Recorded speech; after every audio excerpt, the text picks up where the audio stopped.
হয়। পায়খানা রাস্তায় কমন রোগ হলো ফোড়া হয়, আছে না, সেটাও অপারেশন করা লাগে। পায়খানা রাস্তায় পাইলস হয়, ফিস্টুলা হয়, আর হলো ফিসার হয়।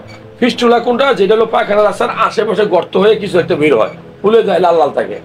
আর ফিসার আর হলো গিয়ে পাইলস, এই দুইটা ভিতর থেকে আসে। ফিসার হলো ছিঁড়ে যায়, অনেকে আছে না পায়খানা কথা চাপ দিলে ছিঁড়ে যায়, রক্ত বের হয়।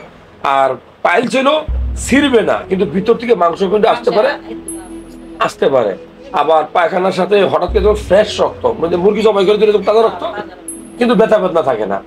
কিন্তু পাইলস 3-4 রকমের হয়, 1 ডিগ্রি, 2 ডিগ্রি, 3 ডিগ্রি, 4 ডিগ্রি। ওই 4 ডিগ্রি হলে জটিল হয়। তো আপনার এখানে পাইলসও না, ফিসারও না, অ্যাবসেসও না, তাহলে কি? ফিস্টুলা। ফিস্টুলা এইটা অপারেশন করে ফেলা উচিত, না হলে এটা ভিতর দিয়ে লাইন করে পায়খানা রাস্তার ভিতরে অপারেশন হবে, তখন আরো জটিল হবে।